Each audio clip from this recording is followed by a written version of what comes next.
abrir em Gálatas, capítulo 5, verso de número 1, que é exatamente esse texto que você vê aí na tela, porém, na tela você vê a parte A do versículo, que diz o seguinte: foi para a liberdade que Cristo nos libertou.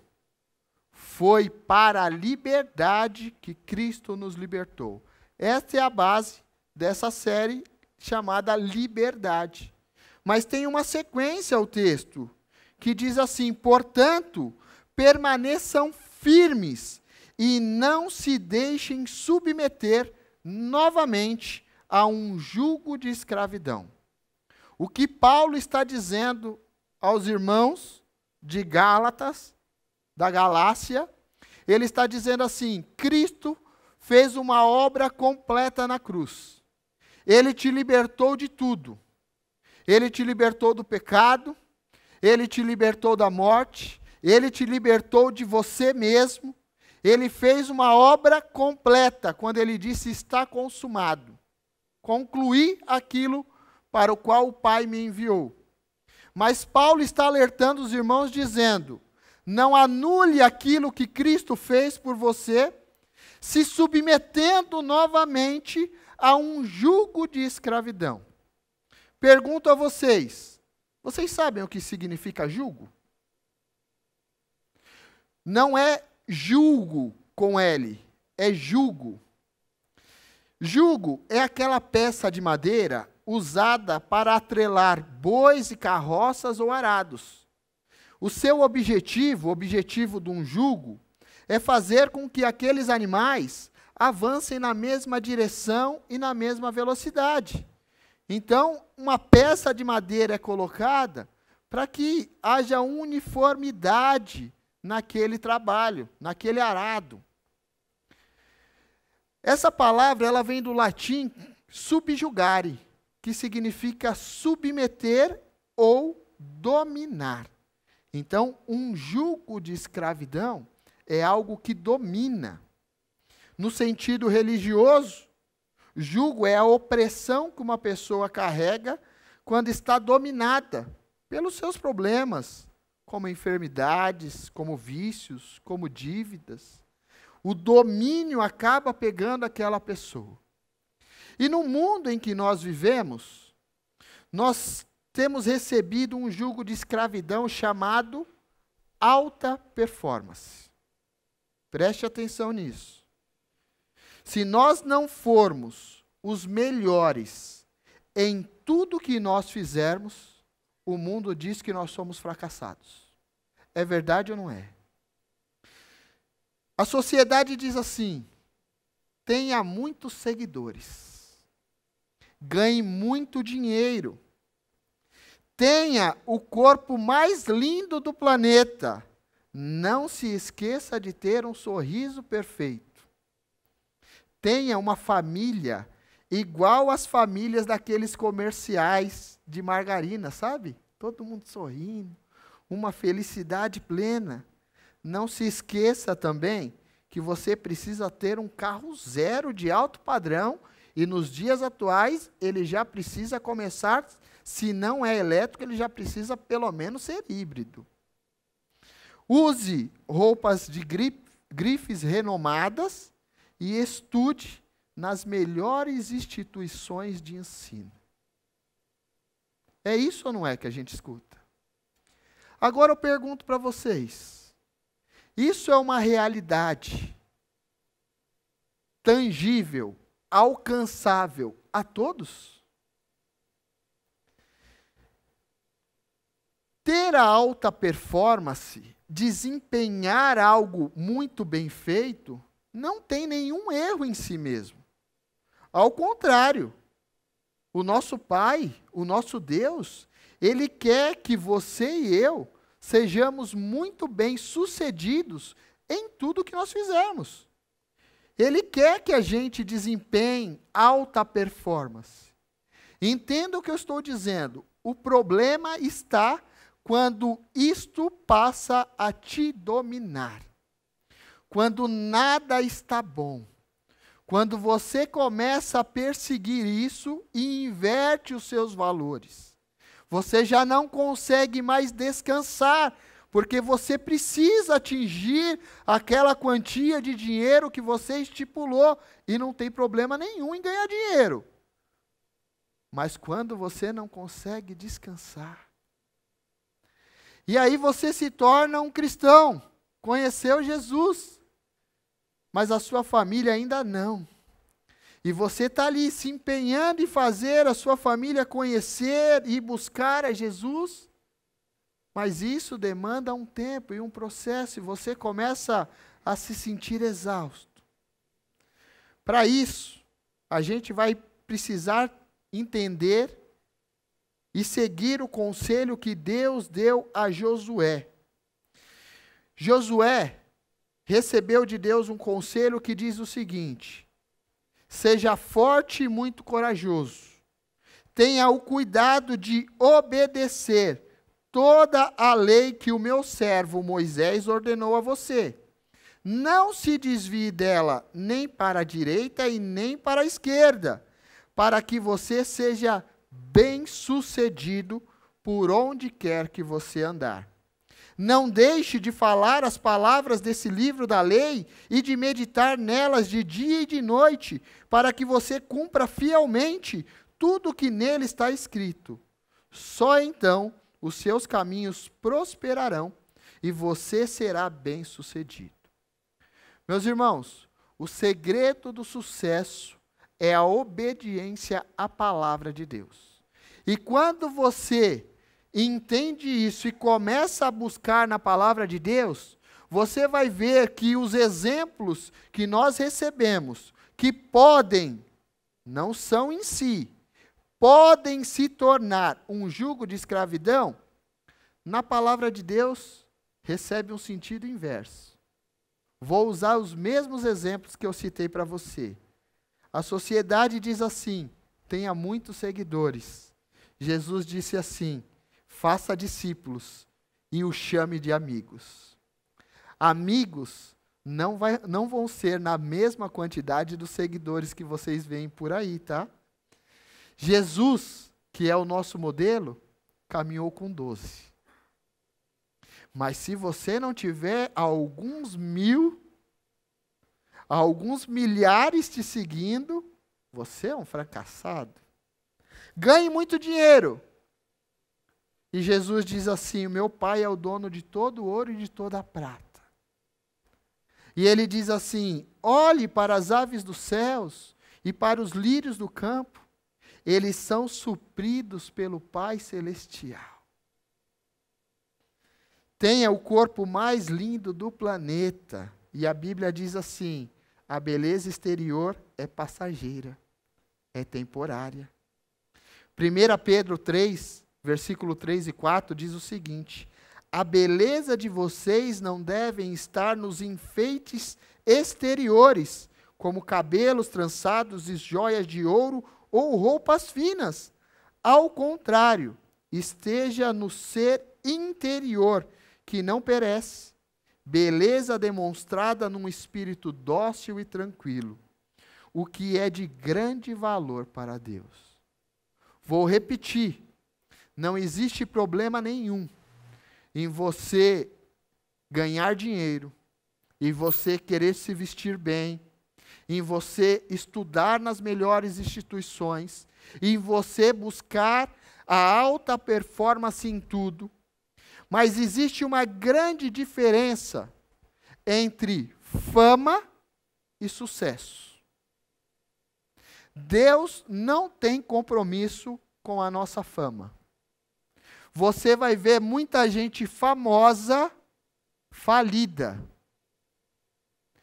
E muita gente muito bem sucedida vivendo no anonimato, sem aquilo que a sociedade impõe como um jugo de escravidão. E é aí que a gente começa a compreender que nós precisamos descansar em Deus. Eu acabei de dizer que as nossas mensagens aqui são mensagens complementares. E você precisa compreender que existe uma linha muito tênue entre aquilo que o pastor Fábio Catalani ministrou sobre as nossas vidas na semana passada. Deus falou com a gente de uma forma poderosa, no tema liberdade para sonhar. Nós precisamos sonhar, e podemos sonhar com coisas grandes. E ao sonhar, nós fomos desafiados aqui, através da palavra, olhando para a vida de Neemias, que nós precisamos consagrar os nossos planos ao Senhor, que nós precisamos dar tudo aquilo que nós temos, que nós vamos precisar superar algumas oposições para alcançar esse sonho, mas chega um momento que nós precisamos entender que quando a nossa parte está concluída, nós precisamos descansar em Deus. Confiar naquilo que Ele tem para as nossas vidas. Ou seja, sonhe grande, não sonhe pequeno. Alguns dizem que dá o mesmo trabalho. Então, se é para sonhar, sonhe grande. Consagre todos os seus planos ao Senhor, como Neemias fez. Se esforce, trabalhe duro. Supere as oposições, vá em frente, mas depois de ter feito a tua parte, não ande ansioso. Descanse em Deus. Ele tem isso para as nossas vidas. Não deixe que o cansaço, a fadiga ou a exaustão oprima você e roube esse lugar que Deus preparou para você e para mim. E eu estou dizendo isso para vocês, meus irmãos, porque eu tenho desfrutado dias de descanso. Não significa que eu não tenho sonhado. Não significa que eu não tenho almejado coisas melhores. Principalmente na minha vida profissional. A gente vem dizendo isso aqui, culto após culto. Venho construindo uma empresa que ainda não completou 2 meses. Mas Deus tem dito para mim, Eliel, a sua parte, a plantação, a semeadura, você já fez há algum tempo. Tem coisas que Deus está falando assim, agora é comigo. Pastor Fábio compartilhou e eu não quero, de forma nenhuma, tirar aqui o mérito de que, assim como Neemias disse, ao concluir aquele muro em 52 dias, de que é Deus que está fazendo, não é o Eliel. Não tem mérito do Eliel. Mas eu tenho uma empresa que atua no mercado há 2 meses e que me traz uma receita maior do que a empresa que eu atuei há 4 anos e meio. E posso te dizer uma coisa, Alê? Eu nunca fui atrás de um cliente. Eles vieram e eles procuraram. Então é Deus fazendo, não é o Eliel. E Deus está falando assim, descansa e aproveita. Só que o descansar e aproveitar não é ficar de braço cruzado. Ah, Deus vai fazer, então estou de stand-by, só curtindo as minhas férias. Não. Descansar em Deus é você saber que existe momento certo para você correr, para você fazer, para você superar as suas expectativas. Mas chega um momento em que você vai descansar. E para a gente entender isso, a gente vai precisar passar por alguns pontos aqui hoje. Entender o que é esse descanso de Deus. Se ele de fato existe. Porque alguns pensam que o descanso que Deus tem para a gente é só na vida futura, na vindoura. Quando a gente morrer. Quando Ele vier nos buscar, estarmos com Ele no paraíso. Aí nós vamos ter um descanso celestial. Isso vai ser ainda mais maravilhoso. E é bom que eu e você tenhamos expectativa desse dia. Porque vai ser algo glorioso, realmente. Se hoje nós nos apaixonamos por Jesus, conhecendo, e a palavra de Deus diz que nós conhecemos em parte, imagina como vai ser o dia que nós o vemos face a face, reconhecemos de fato como Ele é. A gente não tem capacidade de imaginar quão glorioso será esse dia. Mas a gente precisa entender, aonde é esse local de descanso? Quando que ele começa? como que você e eu podemos fazer para acessar esse lugar? Eu queria te convidar a novamente abrir a sua Bíblia, lá em Hebreus, finalzinho. Você estava aí em Gálatas, avança um pouquinho para Hebreus, capítulo 4, a partir do versículo 1. Existe um local de descanso. E esse local de descanso foi preparado por Deus. Hebreus, capítulo 4, versículo 1 diz assim: visto que nos foi deixada a promessa de entrarmos no descanso de Deus, que nenhum de vocês pense que falhou. Pois as boas novas foram pregadas também a nós, tanto quanto a eles. Mas a mensagem que eles ouviram de nada lhes valeu, pois não foi acompanhada de fé por aqueles que a ouviram. Pois nós, os que cremos, é que entramos naquele descanso, conforme Deus disse: assim jurei na minha ira, jamais entrarão no meu descanso. Embora suas obras estivessem concluídas desde a criação do mundo. Versículo 4. Pois em certo lugar ele falou sobre o sétimo dia, nestas palavras: no sétimo dia Deus descansou de toda a obra que realizara. Versículo 5. E de novo, na passagem citada há pouco, diz: jamais entrarão no meu descanso. Existe um local de descanso para você e para mim. E sabe qual é a certeza que nós temos desse local? Deus nos prometeu esse local. E se Deus prometeu, Ele já preparou, porque Ele não mente, Ele não falha, Ele não se engana. E esse local de descanso é um local tão maravilhoso que eu gosto dessa passagem, porque a partir do versículo 4, ele faz menção de Gênesis capítulo 1, da criação. Ele diz que no primeiro dia, Deus disse: haja luz, e houve luz. No segundo dia, Deus fez separação de águas, colocou um firmamento e disse que hajam águas acima do firmamento e águas abaixo do firmamento. No terceiro dia, Deus fez sair terra seca, e a parte seca chamou terra, e o conjunto de águas chamou mares. E na parte seca do terceiro dia, Ele criou todas as plantações e vegetações, e a palavra de Deus diz: e foi a manhã e a tarde, e chegou o terceiro dia.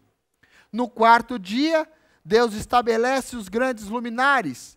Ele cria o sol e a lua, e estabelece um propósito para cada uma da criação, dizendo: um é para governar o dia, o outro é para governar a noite. E foi a tarde e a manhã, este foi o quarto dia. No quinto dia, Deus cria as aves do céu e os peixes do mar. No sexto dia, cria todos os demais animais, animais domésticos, animais selvagens, e cria o homem. Homem e mulher. A imagem de Deus os criou. E os abençoou. E lhes disse: frutificai, multiplicai, enchei a terra e governai-a. Gênesis capítulo 1, versículo 26, 27 e 28. E aí chegou o sétimo dia. E o que Deus fez no sétimo dia? Descansou. Então, Deus cansa. Estava cansado ele? Tinha trabalhado muito? Para mim, meus irmãos e irmãs, Gênesis capítulo 1 é um dos capítulos da Bíblia, um dos trechos da Bíblia, onde a gente mais entende sobre a pedagogia de Deus. Primeiro, Ele é Deus, não é? Por que Ele demora 6 dias para criar as coisas? Por que Ele não criou as coisas estralando os dedos, estava tudo pronto? Saiu até um filme esses dias aí, não é? Um tal Deus do filme lá, estrala o dedo e faz um grande feito, né? Thanos, não é isso? Filme famoso. Se Ele é Deus, por que que Ele não faz as coisas estralando? Porque assim como o pastor Fábio ministrou na semana passada, e eu vibro quando eu vejo um dos meus pastores, discipuladores, falando aquilo que de fato a gente acredita, porque Deus, Ele é Deus e Ele pode fazer as coisas instantaneamente. Mas na maioria das vezes, Deus estabelece um processo. Ele age nas nossas vidas de forma processual.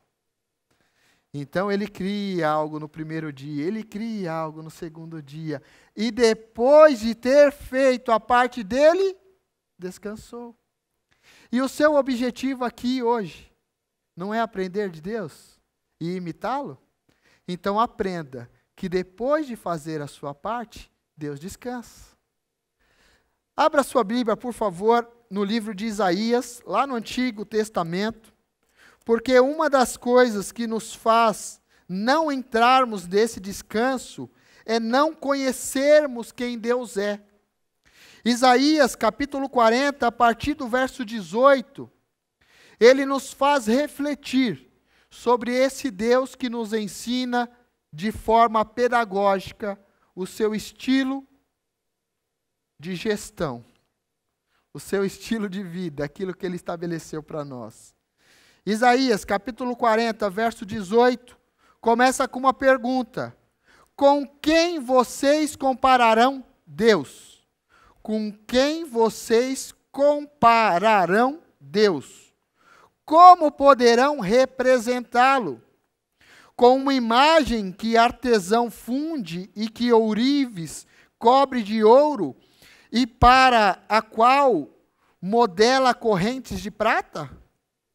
Ou com o ídolo do pobre, que pode apenas escolher um bom pedaço de madeira e procurar um marceneiro para fazer uma imagem que não caia? Será que vocês não sabem? Nunca ouviram falar? Não lhes contaram desde a antiguidade? Vocês não compreenderam como a terra foi fundada? Novamente, fazendo menção de Gênesis capítulo 1.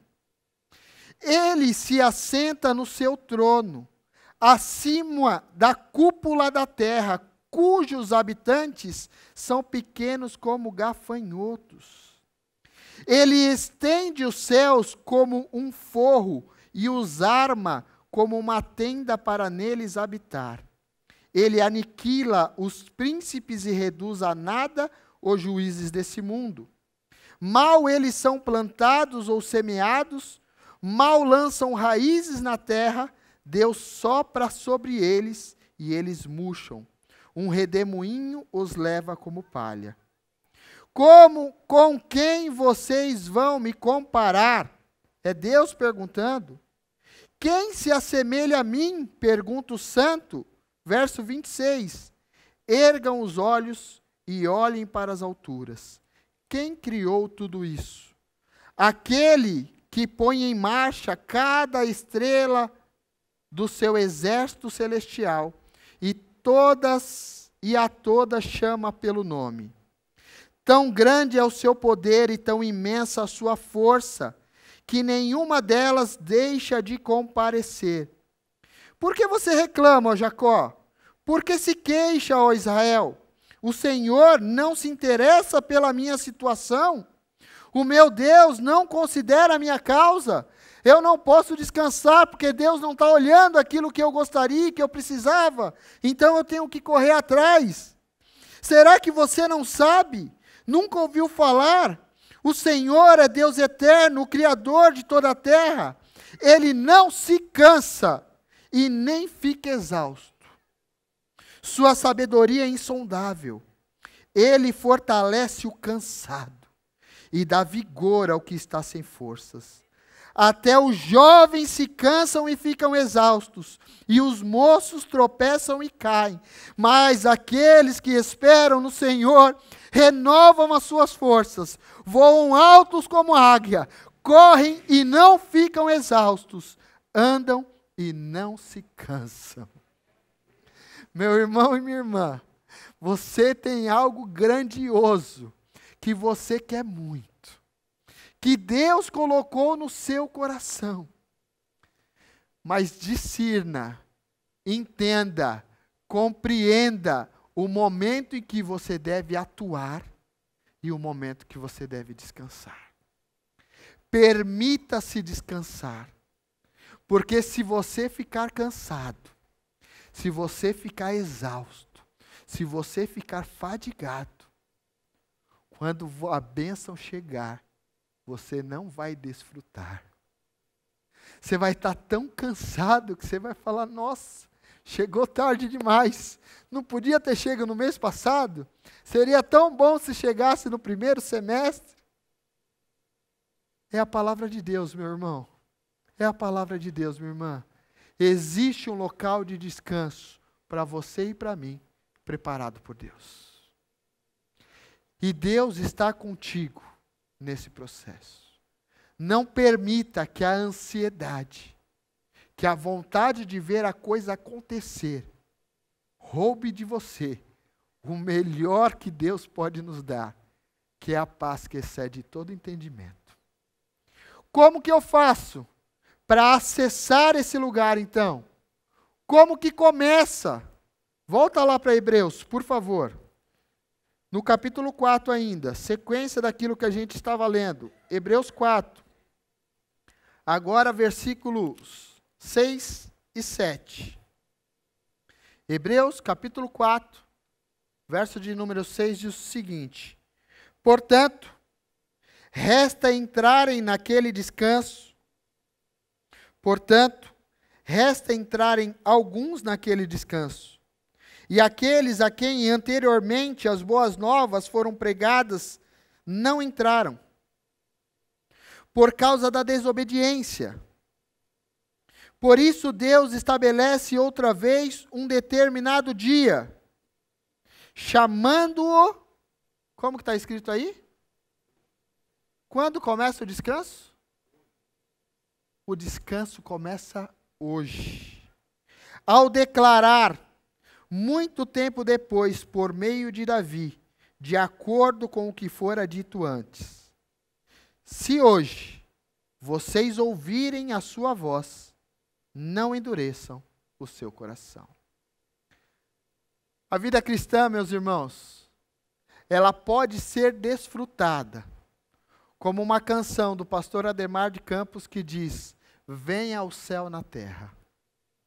Vai ser glorioso quando a cidade celestial que nos foi preparada chegar até nós. E eu não estou falando aqui de escatologia. Eu não vou entrar aqui no tema de que nós vamos subir ou a cidade vai descer. Eu quero te dizer que eu estou vivendo no céu hoje. Mas a minha família ainda não é a família da Doriana, tá? Ainda não está tão maravilhoso daquele jeito. E sabe por que isso não me aflige? Porque a palavra de Deus diz: ainda que a minha casa não esteja tal para com Deus, Ele estabeleceu comigo uma aliança, um concerto eterno, e em nada será frustrada a minha esperança.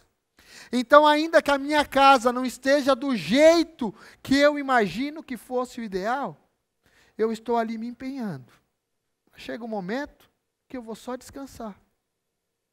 Deus, a partir de agora é contigo. Se não, a gente se torna o crente chato. E ao invés de aproximar as pessoas de Deus, a gente está se tornando um muro, dizendo: eu aqui não quero servir um Deus, olha como você é. Estou fora disso daí.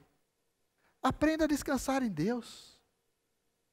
Faça aquilo que Deus te pediu para fazer na sua casa, no seu trabalho, com seus planos, com seus sonhos. Se dedique mesmo. Mas chega um momento que você precisa descansar. Como acessar esse local? A palavra de Deus diz em Mateus 11, verso 28, até o verso 30, o seguinte: venham a mim, todos os que estão cansados e sobrecarregados, e eu darei descanso a vocês. Tomem sobre vocês o meu jugo e aprendam de mim, pois sou manso e humilde de coração, e vocês encontrarão descanso para as suas almas. Jesus não está falando de um descanso para o nosso corpo. Deus está falando, Jesus está falando daquilo que nos deixa pesado. Alma pesada. Às vezes a gente sente uma amargura, uma exaustão, dizendo, nossa, mas o meu corpo nem fez tanto para eu me sentir tão cansado. É disso que Jesus está dizendo. Venham a mim, todos vocês que estão cansados e sobrecarregados, e eu darei descanso a vocês. Tomem sobre vocês o meu jugo e aprendam de mim, pois sou manso e humilde de coração, e vocês encontrarão descanso para as suas almas, pois o meu jugo é suave e o meu fardo é leve. Voltamos ao início. O mundo impõe para a gente um jugo de escravidão. Jesus tem para a gente um jugo suave e um fardo leve. E o que nós precisamos fazer? Aprender a ouvir a sua voz. Jesus disse, venham a mim. Ele está nos chamando. Ele está dizendo, venha a mim, você que está cansado e sobrecarregado.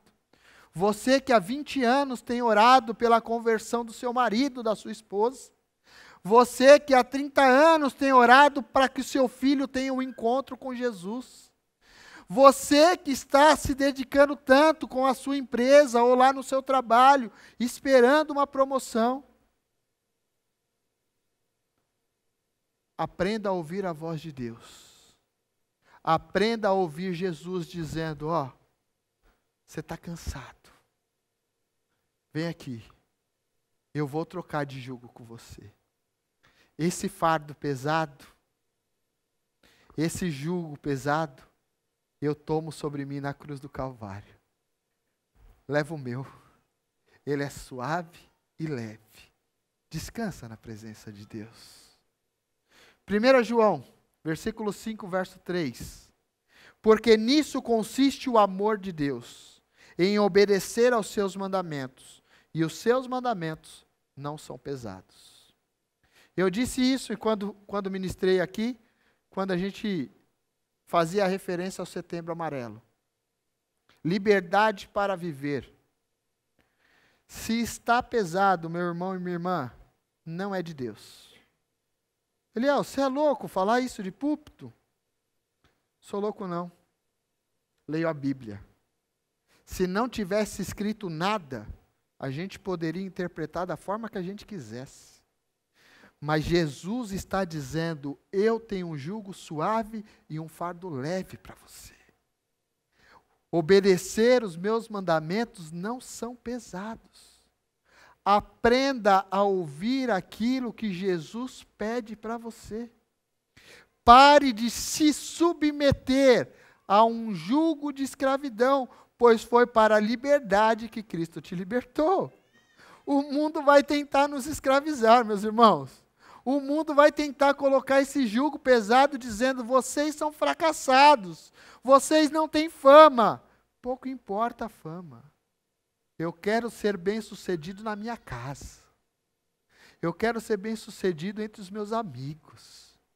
Eu quero ser reconhecido entre aqueles que conhecem o meu coração. Porque o mundo vai me ver ministrando no YouTube e vai ter gente que vai falar, isso é de Deus. E vai ter gente que vai falar, isso não é de Deus. Mas o que eu quero dizer é, eu não posso mudar a sua opinião. Mas eu quero ter a aprovação daquele que me chamou. Eu quero ter a aprovação da minha esposa e da minha filha. Eu quero ser bem-sucedido dentro da minha casa. E para atingir esse local, eu preciso aprender a ouvir aquilo que Deus tem. E aprendendo a ouvir a Jesus, sabe o que a gente vai passar a fazer? Ao invés de buscar essas coisas, a gente vai seguir o que está em Mateus 6,33. Busquem, pois, em primeiro lugar o reino de Deus e a sua justiça, e todas essas coisas serão acrescentadas a vocês. Portanto, não se preocupem com o amanhã, pois o amanhã trará suas próprias preocupações. Basta cada dia com seu próprio mal. E o pastor Fábio ministrava comigo ali alguns minutos antes, dizendo que a gente, por não ouvir a voz de Jesus e não conhecer as Escrituras, a gente distorce o texto dizendo, então todos os dias são maus? Não. O texto não está dizendo que todos os dias são maus, mas está dizendo que alguns dias a gente vai sofrer lutas, alguns dias a gente vai ter tribulação. Mas o texto está dizendo que se a gente buscar o reino de Deus em primeiro lugar, aquilo que nos é necessidade, Ele vai nos dar. Olhe as aves do céu, olhe os lírios do campo. Eles não trabalham, eles não armazenam em celeiros, e o Senhor os supre em tudo. Se eu faço assim com as aves do céu, se eu faço assim com os lírios do campo, eu não vou fazer assim com vocês, meus filhos amados. Eu não vou suprir cada uma das suas necessidades. Eu não vou conceder o desejo do seu coração. O nosso Pai, o nosso Deus, é um Deus de amor. E sabe por que a gente pode sonhar? Porque Ele tem prazer em conceder o desejo do nosso coração. Quando o nosso coração está firmado nele. Se o nosso coração estiver firmado em outras coisas, as outras coisas vão roubar o nosso descanso. E a gente se submete a um jugo de escravidão.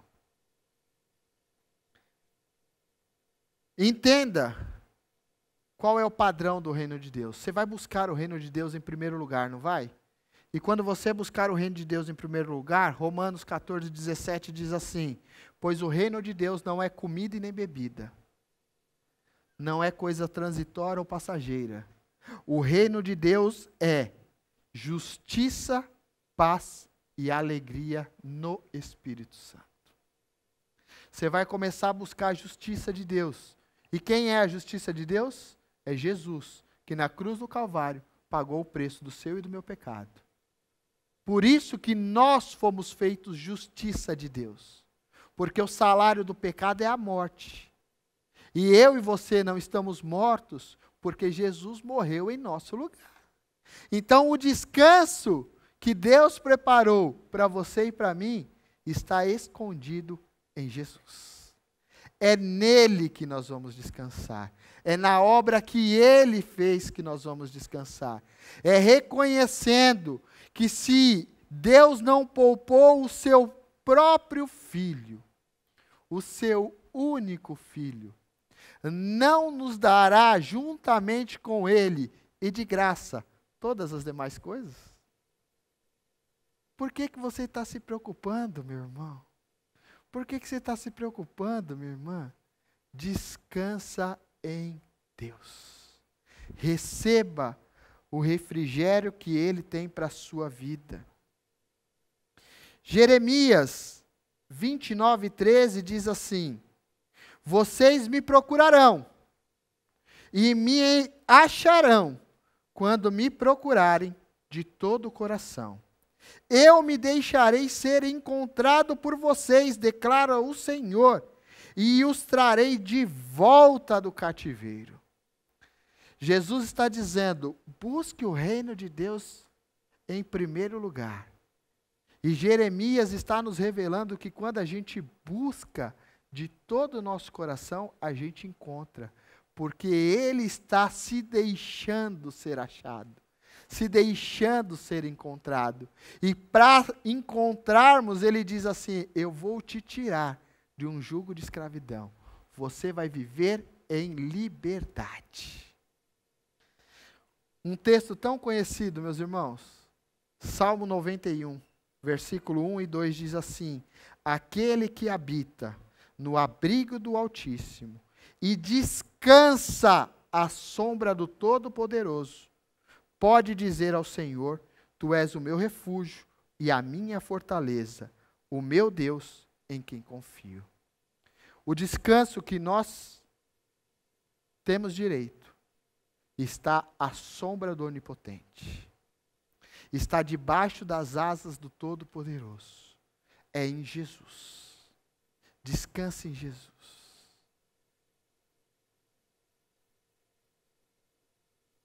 Filipenses 4:6, meus irmãos. Eu estou caminhando para o final. Nesse anseio que nós temos de buscarmos tudo aquilo que a sociedade diz que se nós não tivermos, nós seremos fracassados. Nessa busca, a gente está se tornando uma das gerações mais ansiosas que já passou por essa terra. E quando você vai na palavra de Deus, em Filipenses 4, a partir do verso 6, a orientação de Paulo aos irmãos de Filipos é: não andem ansiosos por coisa alguma. Antes, pela oração e súplica, e com ações de graças, apresentem os seus pedidos a Deus. E a paz de Deus, que excede todo entendimento, guardará o coração e a mente de vocês em Cristo Jesus. Sabe o que você precisa fazer para encontrar descanso? Colocar em Jesus toda a sua ansiedade. Tudo aquilo que tem roubado a sua paz. Tudo aquilo que tem feito você ficar com insônia. Tudo aquilo que tem feito você não conseguir desfrutar de um descanso que Deus preparou. Tira e coloca em Jesus. Como fazemos isso? Com oração e súplica. Apresentando a Ele, dizendo: Pai, eu não estou aguentando mais. Eu queria que já fosse 2032. Eu queria que já chegasse o final do ano. Eu queria que eu já tivesse alcançado aquilo que eu sonhei. Eu queria que já tivesse. E essa ansiedade vai roubando a sua paz. Eu concluo, meus irmãos, essa ministração dizendo o seguinte: Deus preparou em Jesus um local de descanso para mim e para você. E é inexplicavelmente bom desfrutar dessa paz que nos é acessível na pessoa de Jesus. Eu não consigo explicar com palavras para vocês o que eu tenho experimentado. Deus tem feito coisas grandiosas. E isso não está se referindo apenas à minha vida profissional, como eu tenho compartilhado. Tem a ver com a minha casa, com o meu casamento, com a educação da minha filha. Tem a ver com o ministério que o Senhor me tem chamado para fazer. Com a cooperação dentro da minha comunidade de fé. Tem a ver com os amigos que Deus tem me dado. Gente fiel, gente que ama a Deus, que eu posso derramar o meu coração na presença deles e descansar. Em todas as áreas da minha vida, meus irmãos, eu tenho desfrutado disso. E sabe por que eu estou aqui ministrando? Porque isso não é uma exclusividade para mim. Esse descanso está em Jesus e totalmente acessível a todos vocês. Qualquer um que quiser descansar em Jesus pode fazer isso. E não é na vida futura, é no dia que Deus chama hoje. Você leu. Não é invenção minha, é a palavra de Deus. Então faça o máximo que você tiver que fazer, dê o seu melhor em todas as circunstâncias. Mas depois de ter feito, descanse. Descanse sabendo que nesse processo de criação, Deus utiliza cada dia para criar, para desenvolver, mas quando Ele termina a criação, Ele nos entrega algo que é sustentável, duradouro e eterno.